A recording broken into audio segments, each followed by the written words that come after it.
and welcome to Sports 360, your weekly dose of all big sporting events across the globe. First up, marshaled expertly by MS Dhoni, Chennai Super Kings overcame Kolkata Knight Riders by 27 runs to win its fourth title in the Indian Premier League. With ICC Men's T20 World Cup just around the corner, we will take a look at the 10 players who have had a huge impact on the history of the tournament with their consistent excellence. Denmark joined Germany in reaching the FIFA World Cup finals via European qualifier, while Belgium, Switzerland, Serbia, Russia, Croatia and Portugal ensured they would finish in the top two places in their respective groups. And we will also take a look at some of the next wonderkids across the European football who are set to become stars of the future. And apart from this, we also have our regular segments, Goal of the Week, Player of the Week and the Sporting Moments of the Week. But first up, the cover story you're tracking this week. Chennai Super Kings have been crowned Indian Premier League champions for the fourth time after beating Kolkata Knight Riders by 27 runs in the final. Faf du Plessis hit a terrific 86 of 59 balls and Moeen Ali scored 20 ball 37 as Chennai posted 192 for 3 from 20 overs. It was great to hear Dhoni first talk about KKR and credit them for their success and showing in the UAE leg before hailing his own team. It clearly emphasizes on the fact that cricket comes first before anything else.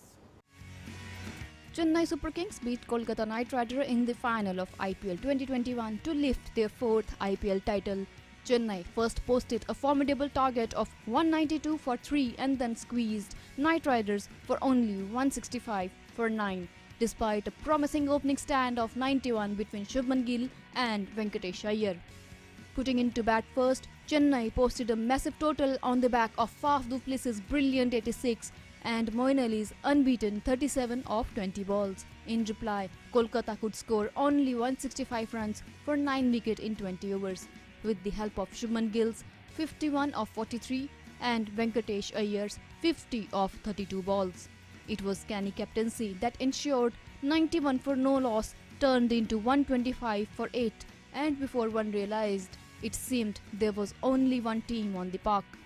Josh Hazelwood, Ravindra Jadeja got the wickets at regular intervals, but it was Dwayne Bravo whose first 2 overs for 8 runs with 5 dots, which actually became a game changer. Faf du Plessis wins the man of the match for smashing a knock for Chennai. Rituraj Gaikwad, who scored 32 runs off 27 deliveries in the final clash, has won the orange cap. With this, Mahendra Singh Dhoni-led Chennai lifted the IPL trophy for the 4th time, having previously won the tournament in 2010, 2011 and 2018. Sports Desk, DD India. The World T20 is around the corner and the measure of great player is the ability to perform on the biggest stage, and in T20 cricket, it does not come any bigger than the ICC Men's World T20. Over the course of the previous 6 editions, there have been many stunning individual performances. So, as we prepare for the start of the ICC Men's T20 World Cup, let's take a look at the 10 players who have had a huge impact on the history of the tournament with their consistent excellence. Shahid Afridi, Pakistan, 39 wickets, 546 runs in 34 matches. The greatest wicket taker in the history of the ICC Men's T20 World Cup, Pakistan's Shahid Afridi is one of the poster boys of the format, capable of having an impact with the bat and the ball. His crowning achievement came in 2009 when he inspired Pakistan to the title, earning the Player of the Match honours for his performance in the 8-wicket win over Sri Lanka in the final. In that game, Afridi took 1 for 20 with a miserly spell before hammering an unbeaten 54 of 40 balls to see his side home. His 39 wickets are the most of any player in the tournament, while he is just outside the top 10 all-time run scorers with 546, and only Tilakaratne Dilshan has played more than Afridi's 34 matches. Shakib Al Hasan, Bangladesh, 567 runs, 30 wickets in 25 matches. The only player on this list who has not reached at least the semi-finals of the competition. It is mark of Shakib Al Hasan's achievements that he has been so successful despite playing in a struggling side. One of just 8 men who will be playing in 2021, having also featured in the inaugural tournament, Shakib has been one of the greatest all-rounders in the ICC Men's T20 World Cup. He joins Afridi as the only players to have scored at least 500 runs and taken 30 wickets in the tournament, and if his performances in England 2 years ago are anything to go by, his taste for the big occasion is only increasing. Samuel Badri, West Indies, 24 wickets in 15 matches. Not quite as prolific as some players on this list, but West Indian spinner Samuel Badri had a remarkable impact on the competition between 2012 and 16. In tandem with Sunil Narine for the first two of those tournaments, Badri showed just how dangerous spinners can be in T20 cricket, opening the bowling for the West Indies. His bowling average of 13.58 is the best in the tournament's history, while an economy rate of 5.52 is second only to Narine. When you consider those figures, it is no surprise that West Indies enjoyed great success during that period, with Badri crucial to the triumphs in 2012 and 2016. AB de Villiers, South Africa, 717 runs, 30 catches in 30 matches. AB de Villiers will go down as one of, if not South Africa's greatest player across all three formats, and he's certainly shown on the global stage in ICC Men's T20 World Cups. His 717 runs are good enough for 5th all-time, and of that top 5, only Chris Gayle has a better strike rate than de Villiers, 143.4. Of course, the Proteas superstar offered more than just his batting. Whether it was as a wicketkeeper or just an outfielder, he influenced the game like few others. De Villiers' 23 catches as an outfielder are 8 more than anyone else in the tournament, with 7 more and a pair of stumpings when he had the gloves on. Tilakaratne Dilshan, Sri Lanka, 897 runs in 35 matches. The 2021 ICC Men's T20 World Cup will be the first tournament in which Tilakaratne Dilshan will not feature, having played more matches than anyone in the competition's history. The Sri Lankan great sits third all-time in terms of runs scored, that is 897, and also contributed to the addition of a new word to cricket's lexicon and a new shot to a batter's armoury, with the Dil scoop that he mastered in 2009. He was outstanding in that tournament, including an unbeaten 96 in the semi-final against the West Indies, as he made 317 runs to be named the player of the tournament. The fact that Pakistan removed him for a duck is probably a big factor in why Sri Lanka lost the final. Chris Gayle, West Indies, 920 runs in 28 matches. The man born to play T20 cricket, Chris Gayle, has made the format his own, and the universe boss will look to make it a hat-trick of titles in the UAE and Oman. Curiously, Gayle has scored 3 and 4 in the 2 finals he has played so far, but the Windies have won them both anyway. In the other 26 matches he has played, he has racked up 913 runs, second only to Mahela Jayawardene. By the end of the 2021 tournament, Gayle will hope to have joined Jayawardene in the 1,000-run club. As destructive as they come, Gayle has smashed 66s in the tournament, nearly double the next most from Yuvraj Singh with 33, and is the only player to have notched 2 ICC Men's T20 World Cup centuries. Mahela Jayawardene, Sri Lanka, 1,016 runs in 31 matches. No one has scored more runs at ICC Men's T20 World Cups than Sri Lankan great Mahela Jayawardene, the only player to have topped 1,000 runs in the tournament. He played in every competition from 2007 to 2014, bowing out in style as he helped Sri Lanka claim the title in his final appearance.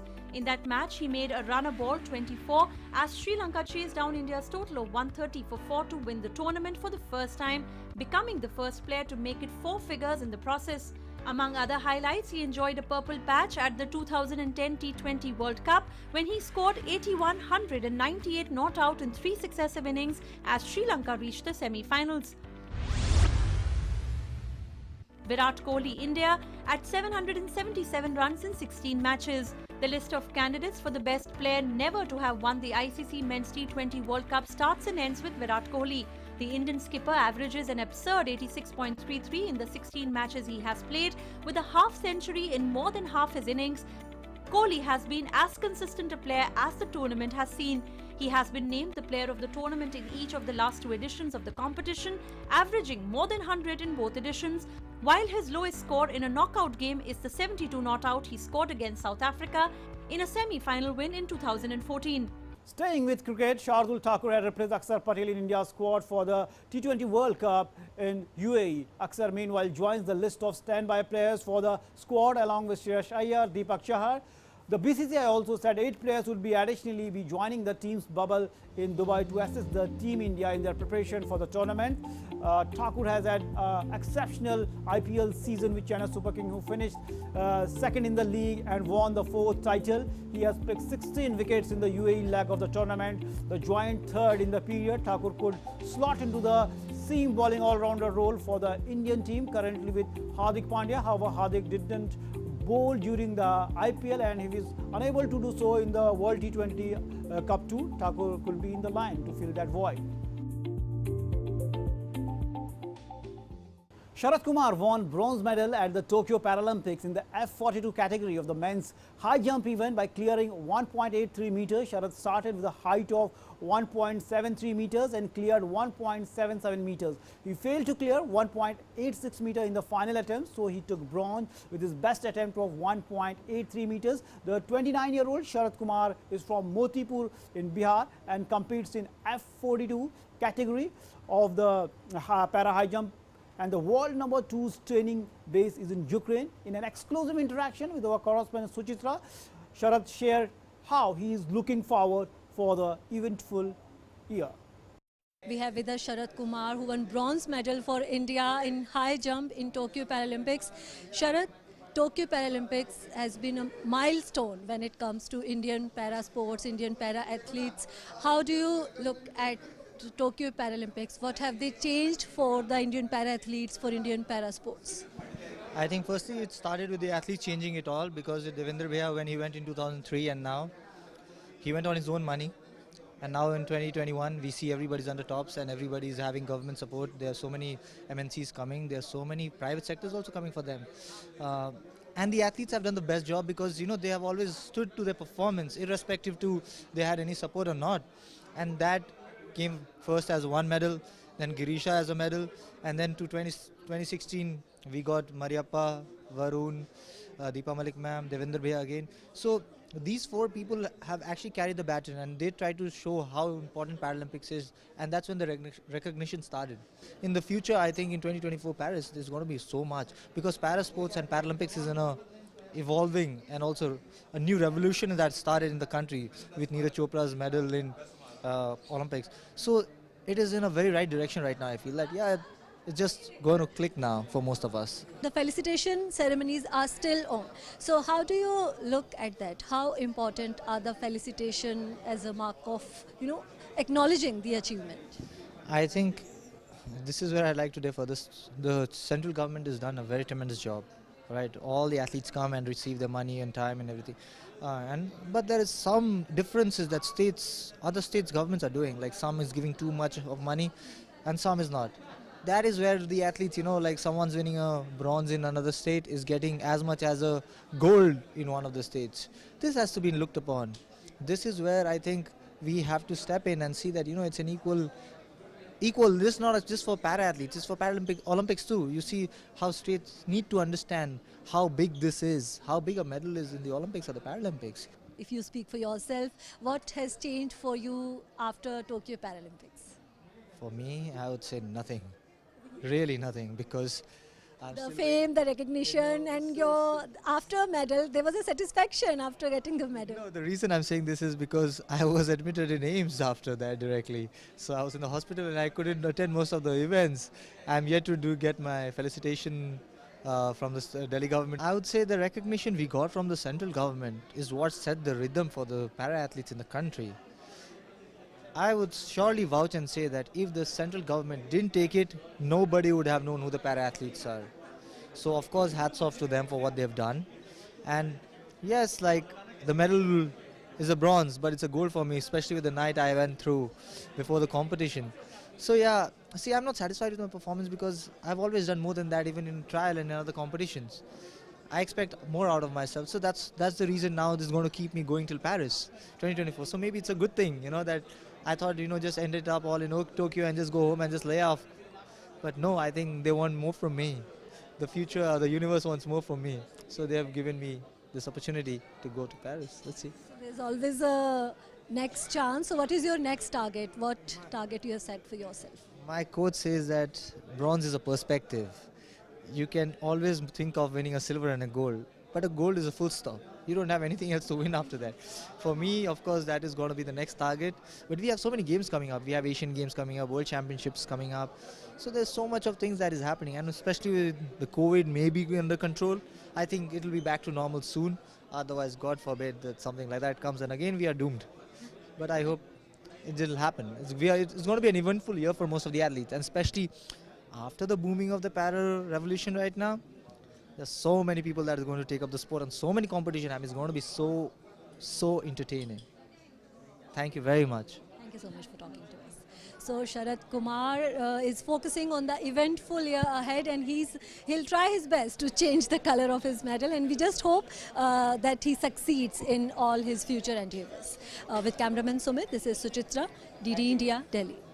Now it's time for the goal of the week. French striker Karim Benzema scored a stunning goal in the final of the UEFA Nations League against Spain. Karim Benzema leveled proceedings with an extraordinary strike. The Real Madrid forward picked up the ball on the edge of the box and curled home a beauty that found the net. And this is Sports 360 goal of the week.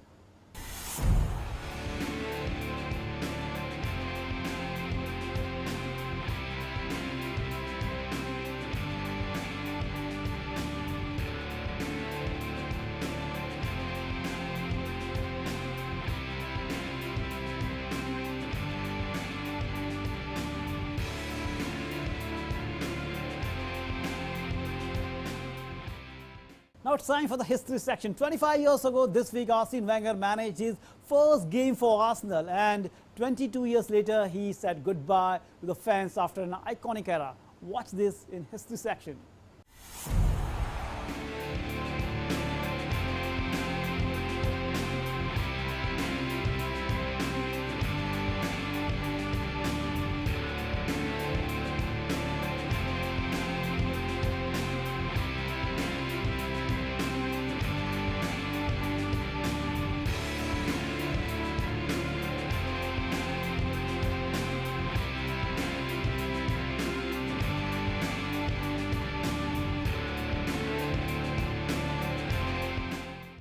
Ronaldo scores hat-trick, and Denmark and Germany booked the berth for the FIFA World Cup in Qatar. Hungary holds England to a 1-1 draw in a game marred by crowd trouble.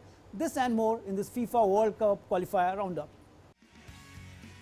Germany became the first team to join host Qatar at the 2022 World Cup with a thumping victory in North Macedonia. Germany qualified for the 2022 World Cup after crushing North Macedonia 4-0 to secure the top spot in their qualifying Group J with 2 games to spare. 2 second-half goals from Timo Werner and 1 each from Kai Havertz and Jamal Musiala lifted Germany to 21 points, with Romania in second place on 13 and 2 games remaining. The Germans, who were eliminated in the first round of the 2018 World Cup and the last 16 at this year's Euros, had an early chance with Thomas Müller header. Denmark became the second European nation to reach the 2022 World Cup after a 1-0 home win over Austria that left them top of qualifying Group F with an unassailable 7 points lead over second place Scotland. The Danes secured their own berth with 2 games to spare as a 53rd minute goal from Joachim Miley helped them to an 8th successive qualifying victory. Denmark have scored 27 goals and conceded none so far in World Cup qualifying, with their run to the finals underpinned by some impressive free-flowing football. For their flair and attacking potential, the Danes did look jittery for long spells against a well-organised Austria side who packed their midfield to cut off the supply routes. England took another somewhat faltering step towards 2022 World Cup qualification when they drew 1-1 with Hungary at Wembley, as they are now 3 points clear at the top of Group I with 2 matches remaining. The game was marred by fighting in the stands between Hungary fans and Baton-Wuerding police just after kick-off, with riot police entering the fray as visiting supporters forced stewards and police packed down a tunnel. Visitors went ahead with Roland Salai penalty after 24 minutes after England fullback Luke Shaw caught a stooping Lochi Nigo in the head as he attempted a clearance. England equalised in the 37th minute when a Phil Foden free kick was flicked on by Tyrone Mings and the ball was turned in by John Stones from close range. A Cristiano Ronaldo hat-trick helped Portugal stroll to a 5-0 victory over Luxembourg in World Cup qualifying Group A. The victory ensures Portugal will remain a point behind group leader Serbia and boast a game in hand as well as superior goal difference with 2 rounds of matches remaining. The treble, which meant Ronaldo became the first man to net 10 international hat-tricks, takes his tally to 115 international goals from 182 caps as he continues to extend his lead as the top men's international goal scorer of all time. Portugal had the game all but won within the opening 18 minutes as they raced to a 3-goal lead. Ronaldo struck twice from the penalty spot in the 8th and 13th minute. Sports Desk, DD India.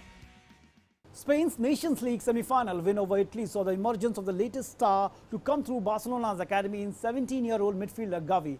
Up against the likes of Marco Verratti, Jorginho, Gavi showed no signs of being overawed by the occasion, producing a confident debut to set up the final against France. Spain's future looks bright with Gavi now joining the club teammates Ansu Fati and Pedri on the international scene. Here, Sports 360 takes a look at some of the next wonderkids across Europe in football who set to join Gavi in the emerging into the stars of the future. Florian Wirtz, Bayer Leverkusen. Described by German boss Hansi Flick as the complete package, Wirtz is on his way to having an incredible season after also making his international debut last month.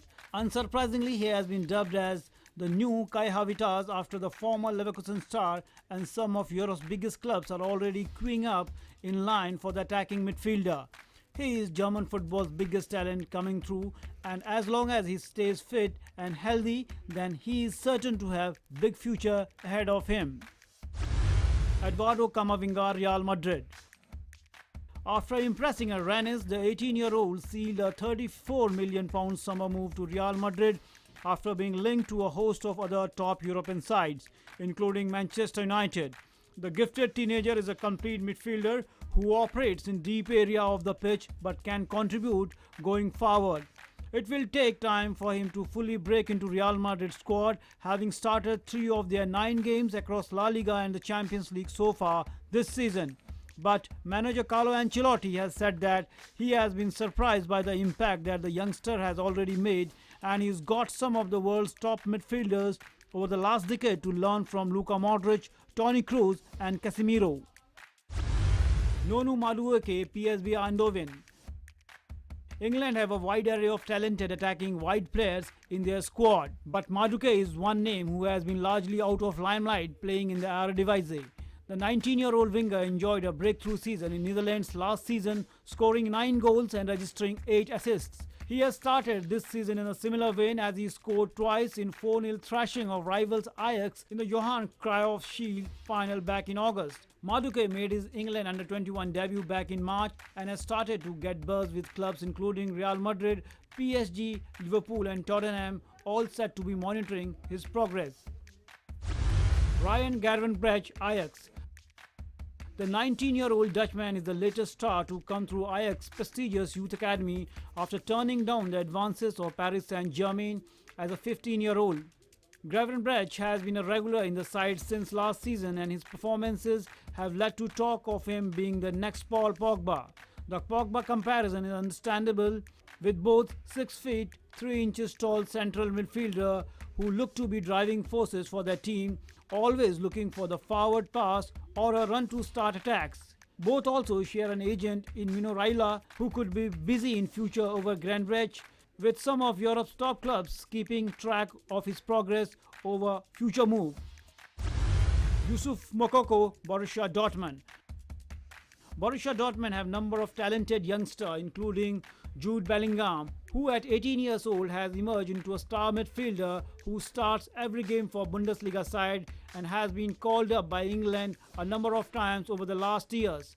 Another of their young stars is Moukoko, who made his Dortmund debut last November, a day after he turned 16. He scored an outrageous 141 goals in 88 youth team matches and has since gone on to net 3 times in 19 appearances at senior level, becoming the youngest scorer in Bundesliga history. Moukoko already has £9 million deal with Nike and is earmarked to be the future Ballon d'Or winner. Karim Adeyemi, Red Bull Salzburg. Red Bull Salzburg have had some talented striker in recent season, most notably Erling Haaland. Now they seem to have another star in 19-year-old Adeyemi. The Australian league isn't the toughest division, granted, but he is generating serious buzz after netting 3 goals in the Champions League. And it's no wonder Liverpool, Bayern Munich, Borussia Dortmund are said to be interested. There have been obvious comparisons to Haaland after their Salzburg connection, but he has also been labelled as the next Arjen Robben, who is a player Adeyemi described as his idol growing up. The forward recently scored on his debut for Germany, and it is heavily expected he will follow Haaland and Paston Daka out of the door to a top club in Europe should he continue the way he is going. Sports Desk, DD India. That's all in this edition of Sports 360. Before we wrap up, we leave you with these stunning images where Erling Haaland pulls off a jaw-dropping trick, training by stacking 3 balls and hitting a top corner target every time. Namaskar.